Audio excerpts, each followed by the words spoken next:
उत्तराखंड के लंढोरा में जो प्रकरण हुआ उसे किसी भी तरीके से जायज कोई व्यक्ति नहीं ठहरा सकता। लेकिन सवाल यह है कि उसको जातीय रंग किसने दिया और जो ताना बाना है उसको बिगाड़ने का प्रयास किसने किया, और जातीय जो रंग दिया गया है क्या उसके पीछे कोई राजनीति काम कर रही है? क्योंकि जहां एक तरफ देश में हिंदुत्व की बात हो, सनातन की बात हो, वहां जाति किस आधार पर स्टैंड करती है? इन्हीं तमाम सवालों को आज जानेंगे। गोकर्ण शर्मा जी सीनियर एडवोकेट हमारे साथ मौजूद हैं। शर्मा जी, आपका बहुत बहुत स्वागत। दरअसल ये जो प्रकरण है मैंने भी देखा और कुछ लोगों के मैंने स्टेटमेंट भी पढ़े। ये समाज के लिए बड़ा दुर्भाग्यपूर्ण है। हमारा समाज का मतलब ये है कि जिसमें सब लोग हों, सब लोगों का सामंजस्य हो, समन्वय हो, वही हमारा समाज है। और जहां तक ब्राह्मण का संबंध है, गुर्जर समाज का संबंध है, उनमें आपसी तालमेल सदा से इतना सुंदर रहा है, इतना अच्छा रहा है कि दोनों बिरादरियां आपस में बिल्कुल हर प्रकार से गांव के अंदर, शहर के अंदर, पूरे जनपद में हमारे एकजुट रही हैं। मैं देखता हूं कि चौधरी यशपाल सिंह जी जो हमारे बहुत ही आदरणीय हैं, हम तो उनके सामने बहुत छोटे बच्चे, लेकिन जब हम चले जाते थे कभी उनके पास, कितना सम्मान और कितना प्यार हम लोगों को देते थे। और बिल्कुल ऐसे कि जैसा उनका अपना बच्चा घर में आया हो बहुत दिन बाद, इस प्रकार से वो हम लोग स्नेह करते थे। आज भी उनका परिवार है। समाज के अंदर बहुत अच्छे अच्छे लोग हैं। दोनों जो बिरादरी हैं वो पूरी जनपद में सम्मानित बिरादरी हैं। और कुछ लोगों ने वास्तव में जातीय संघर्ष बनाने का प्रयास किया, लेकिन मैं ये समझता हूं कि ये दो लोगों की व्यक्तिगत राजनीतिक रंजिश कहें या लड़ाई कहें उसको, वो थी।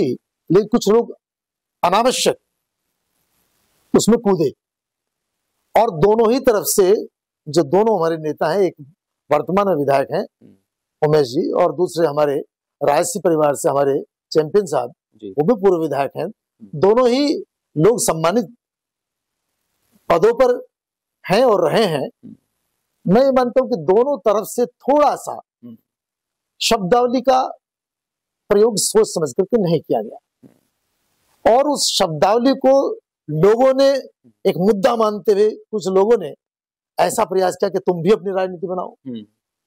कुछ लोगों ने उसमें बढ़ चढ़ करके समाज को जोड़ने का काम किया, जबकि समाज की लड़ाई नहीं, और ना ही किसी समाज की लड़ाई हो सकती है। क्योंकि इतना प्रेम है आपस में, मैं तो समझता हूं कि इसमें हमारे चौधरी यशपाल सिंह जी का परिवार है, हमारे रामपुर में हमारे पुराने साथी नक्षत्रपाल जी प्रमुख हैं, और कीरत सिंह विधायक हैं, मुकेश जी विधायक हैं, और हमारे प्रदीप जी पूर्व सांसद हैं, और ब्राह्मणों में भी 10-5 इस प्रकार के आपके सामने नाम हैं। बैठ करके आपस का समन्वय बनाने का प्रयास सब लोग करना चाहिए। और कभी जातीय संघर्ष तो हमारा ना था, ना है, ना होगा। शर्मा जी, लेकिन हम देख रहे हैं कि कुंवर प्रणव चैंपियन को तो चलिए सभी जानते हैं, 4 बार विधायक और रियासत के राजा रहे हैं। लेकिन सवाल ये है कि उमेश कुमार की जाति को लेकर इस घटना के बाद अचानक से ये क्यों कहा जाने लगा कि ये ब्राह्मण हैं? कुछ लोग उनकी जाति पर सवाल उठा रहे हैं कि आप बब्बर हैं, क्योंकि जो भावना पांडे उन्होंने भी कहा कि ये पंजाबी हैं, जबकि कुंवर प्रणव चैंपियन ने भी कहा कि ये पंजाबी हैं। लेकिन अचानक इस घटना के बाद जातीय रंग दे दिया गया उमेश कुमार की कि ये ब्राह्मण है, और ब्राह्मण लॉबी जो है उनके साथ खड़ी भी हो गई। सचिन जी, आपने देखा होगा, मैं जातीय स्तर पर कोई चर्चा करता ही नहीं, क्योंकि मैं ही ब्राह्मण हूं, मैं ही गुर्जर हूं, मैं ही राजपूत हूं, मैं सब कुछ मैं हूं, क्योंकि मैं एक मानव हूं, एक इंसान हूं। तो ये तो हमने व्यवस्थाओं के नाते अनेक प्रकार की जातियां हमारी खड़ी हो गई, नहीं तो हम सब एक हैं, हम सब एक ही ईश्वर की संतान हैं। तो इस प्रकार से कोई पंजाबी है या कोई अन्य उसमें आया है, इसका मतलब ही नहीं है। मैं कहता हूं कि आप दोनों सम्मानित लोग हैं। आज आप विधायक हैं, कल आप विधायक नहीं होंगे। कल तक चैंपियन साहब विधायक थे, और वो तो एक राजसी परिवार से संबंधित है, वो भी सम्मानित है। तो मैं कहता हूं कि उन दोनों को ही इतना संयम बरतना चाहिए, और उन दोनों को ऐसा अवसर समाज में नहीं देना चाहिए कि लोग उसको सामाजिक लड़ाई के रूप में लाकर खड़ी कर दें।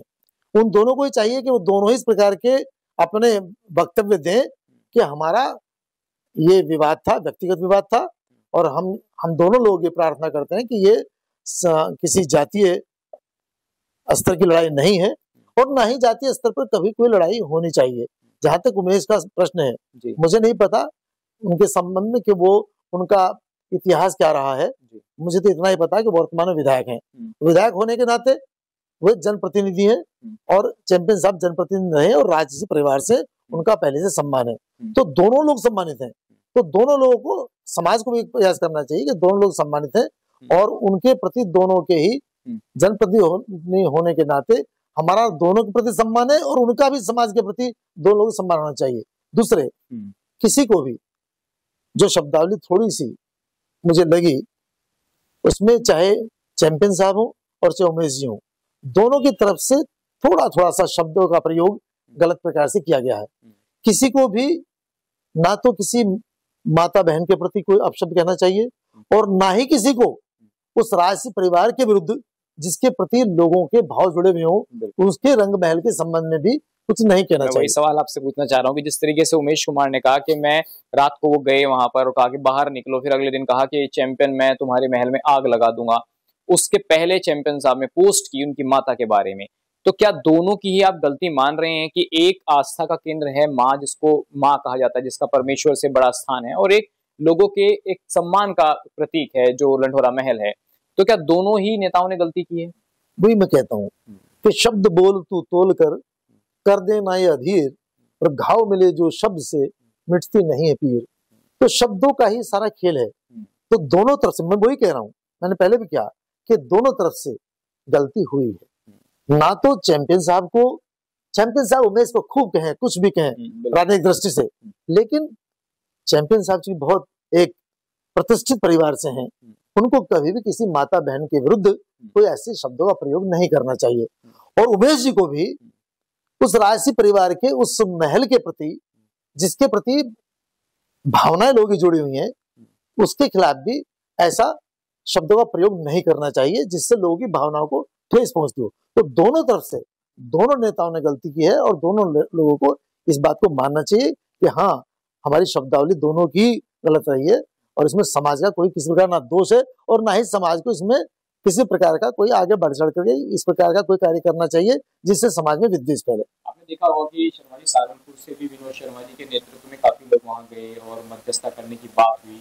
ठीक है, वो चीजें आगे नहीं बढ़ी, लेकिन वहां पर जिस तरीके से ब्राह्मण समाज के लोग इकट्ठा हुए और जिस तरीके के नारे दोनों ही समाज के युवाओं द्वारा लगाए गए कि आ रहे हैं, लठ गाड़ देंगे, ये हो जाएगा, वो हो जाएगा, तो क्या युवाओं में इस तरीके की प्रतिस्पर्धा, धरना प्रदर्शन, लठ गाड़ने की होनी चाहिए या समाज के युवाओं को किसी और दिशा में काम करना चाहिए? देखिए, युवाओं का सबसे पहले कार्य है कि वो अपनी शिक्षा प्राप्त करें और समाज में अपने बड़ों से उनके आदर्शों को ध्यान में रखते हुए, अपनी परंपराओं को ध्यान में रखते हुए, अपने समाज की गौरवशाली इतिहास को, परंपराओं को ध्यान में रखते हुए आगे जो युवा वर्ग है उनको कार्य करना चाहिए। ठीक है, युवाओं में जोश होता है, लेकिन जोश के साथ साथ हमें ये भी ध्यान रखना चाहिए कि हमारा कोई कार्य ऐसा ना हो जिससे हमारे बड़े भी शर्मिंदा हो, हमारा समाज भी शर्मिंदा हो।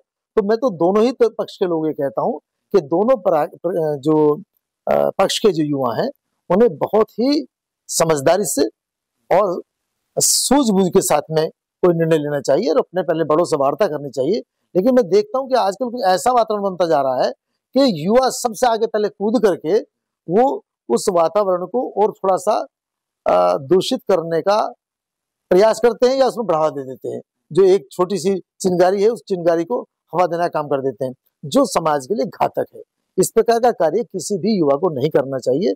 और हमारा जो इतना बड़ा प्रेम है, इतना बड़ा प्रेम हमारी बिरादरियों के अंदर है, सारे लोग हम एक हैं, हम एक सनातन परंपरा को, हिंदुत्व को मानने वाले लोग हैं। अगर हम इस प्रकार से आपस में विवाद उत्पन्न करेंगे तो हमारी कौन सी सीट निकलेगी, कौन सी सीट पर हमारा कौन व्यक्ति, कोई भी सीट ऐसी नहीं है जिस सीट पर एक भी व्यक्ति हमारा एक ही जाति के वोटों के आधार पर जीत सकता हो। तो हमको सबका वोट चाहिए, सबका वोट चाहिए। और मैं कहता हूँ चलिए वोट भी ना चाहिए, फिर भी हमारा आधार क्या है? प्रेम आधार है समाज का, हमारा जो दया आधार है। तो हमारे अंदर वो चीजें नहीं होंगी तो समाज विघटित होगा। तो किसी भी व्यक्ति को ऐसा नहीं करना चाहिए। मैं तो कहता हूँ कि दोनों नेताओं को अपने आप ऐसे वक्तव्य देने चाहिए जिससे समाज में समन्वय, शांति, प्रेम उत्पन्न हो। आपको लगता है कि टिकैत साहब वहां पर गए फैसले के लिए तो उन्होंने अच्छी पहल की और दोनों समाज के नेताओं को टिकैत साहब से भी आगे बढ़ करके साथ आना चाहिए और दोनों के जो बीच जो मसले चल रहे हैं उनका निपटारा होना चाहिए? बिल्कुल, जो भी व्यक्ति समन्वय के लिए आता है, समाज में समझौते के लिए आता है, वो स्वागत योग्य है, कोई भी आए। मुझे ये नहीं कहना चाहिए भाई वो क्यों आया, वो क्यों आया। अरे हम जब आप लड़ेंगे तो कोई ना कोई आएगा बीच में। तो हम तो ये कहते हैं कि समाज के, हमारे समाज के भी जो गुर्जर समाज है, ब्राह्मण समाज है, उसमें प्रतिष्ठित लोग यहाँ हैं, 10-10, 20-20 लोग आपस में बैठ करके उस समस्या का समाधान करें और किसी भी प्रकार का कोई विद्वेष समाज में ना फैले, इसका ध्यान रखें। शर्मा जी, आपने अपना कीमती समय दिया, इसके लिए आपका बहुत बहुत धन्यवाद। शर्मा जी, सीनियर एडवोकेट, सामाजिक कार्यकर्ता, जिन्होंने इस मुद्दे पर अपनी बात रखी।